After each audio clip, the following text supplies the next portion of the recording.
In today's video, we are going to get creative as wildlife managers, and we are going to discuss wildlife openings, creating cover that equals food. Mossy Oak Properties, where outdoorsmen find their favorite place.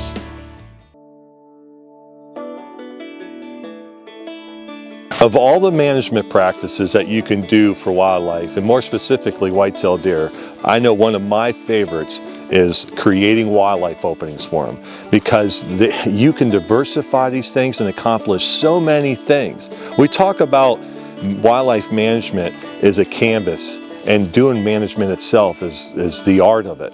And there's no better way to express this art that Cody and I talk about than creating wildlife openings. Before you fire up your chainsaw, go out into the woods, you first kind of have to ask yourself a question of what is a wildlife opening, or what are we trying to accomplish with a wildlife opening?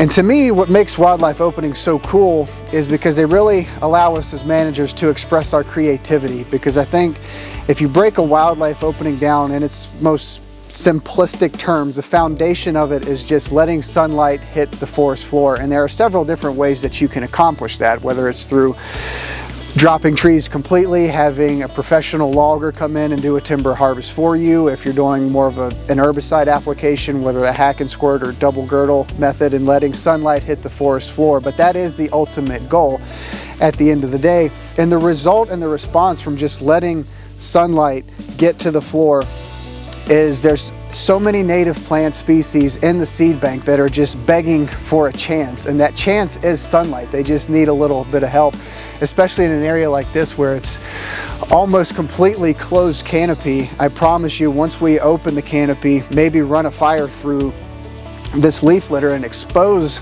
the soil, there's going to be pokeweed and ragweed and blackberry, all kinds of rubus species, just a flush of native vegetation in the form of grasses and forbs that benefit all wildlife. Again, before you actually get out and start on the process, give it some intentional thought. Have a purpose as to what you're doing. Don't just go in and say, oh, here's an acre, I'm just going to cut every tree and make a mess of things, and then there's a wildlife opening. That's not the case. In a situation like this, we're up near the top of a mountain and on my piece of property, and down near the bottom we have a food plot and a water hole, which transitioning up the mountain above that we have an old field type of environment. So to diversify the habitat further in this area, if we wanted to, which we're not going to, we could have a logger come in here, clear off a couple acres and make another old field environment. But we want more of a wildlife opening. We want a diversity of habitats transitioning through our property for white-tailed deer, but for all wildlife in general. So in this type of area, we'll do a mixture of some cutting and some herbicide applications to create a wildlife opening. And in the process, we'll have a patchwork of different habitats scattered throughout our property, which will take the pressure off of each sub-environment. Right now, the food plot is heavily browsed, overpressured. Once we manage the old field, each environment that we create complements and supplements the other. So just having that intentional thought and recognizing where we're at more than anything else. This is south facing, so as soon as we open the canopy, create some disturbance on this leaf litter, run a fire through it, or just letting sunlight hit the forest floor, because it is south facing, the response is going to be almost immediate and significant in the form of those forbs and grasses that we talked about that will create so much life, so much food, so much cover. Think of a wildlife opening as a bed and breakfast. Food and cover, a place to feel comfortable, a place to feel safe, a food source as well. So asking yourself those questions, having a plan, giving it some intentional thought, and having a purpose before you go out and fire up the chainsaw and cut the first tree will get you well on your way to a successful wildlife opening.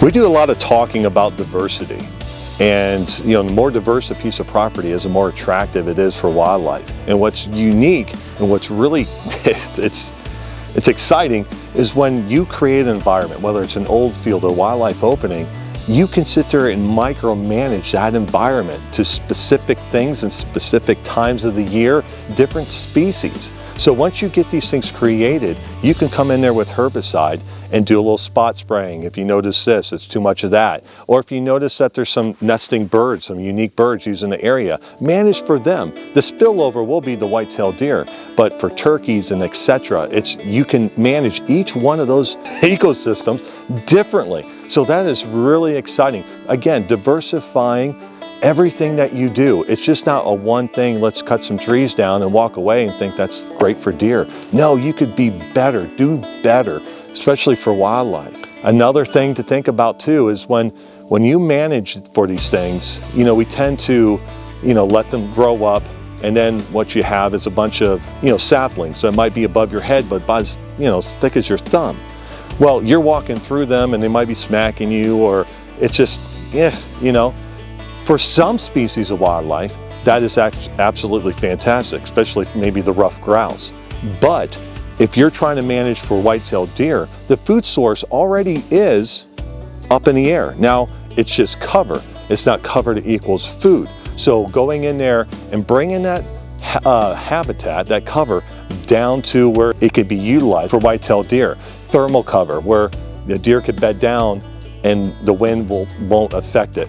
When you have you have a high stem density, the wind still can go through. It's not doing what it's intended to do. You could diversify these wildlife openings, whether it's for songbirds, whether it's for turkeys, whether it's for grouse, whether it's for white-tailed deer. Again, use your imagination and have fun with this. At the end of the day, these wildlife openings, the limitation is your creativity. Because it's whatever you want to manage for is what you can make these things turn into, whether it's songbirds, turkeys, white-tailed deer. It's just in a great environment. Again, managing your native vegetation goes a long way. Adding diversity, cover that equals food, and as Cody was talking about, doing different types of cuts allows sunlight to hit the floor quicker. Different times, it creates a dead tree, which is great for other wildlife species amongst just the stuff on the ground. But yeah, it's something to look into, something to think about, and as always, remember to have fun, remember to smile, remember not to cut your leg off, and I'm sure it is for you as it is for me, wildlife management. It's our way of life.